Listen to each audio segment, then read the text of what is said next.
11 साल में सुशासन के माध्यम से भारतीय लोकतंत्र में एक इतिहास रचा है प्रधानमंत्री मोदी ने।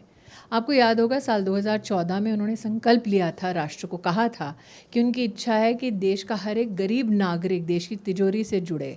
50 करोड़ नागरिकों का जनधन खाता खोलना ये विश्व में एक इतिहास बना।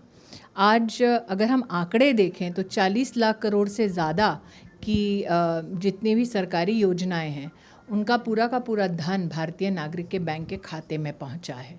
ये भी कहना उचित होगा कि आज 81 करोड़ भारतीय ऐसे हैं जिनको प्रधानमंत्री गरीब कल्याण योजना के अंतर्गत मुफ्त का अन्न मिलता है। ये भी कहना उचित होगा कि आज हमारे देश में 11 करोड़ किसान सम्मान निधि से देश की तिजोरी से सीधा जुड़े हैं। और हम अगर बात करें लोकतंत्र को और भी सशक्त करने के उनके प्रयासों की, धारा 370 का हटना अपने आप में भारत में एक इतिहास रच चुका है।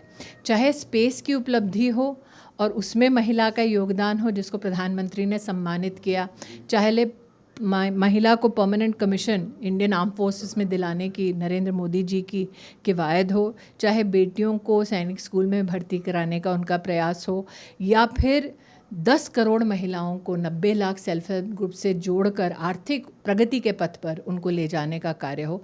प्रधानमंत्री मोदी जी ने हर वर्ग समाज के हर दृष्टिकोण को समाहित किया है अपनी सरकार में।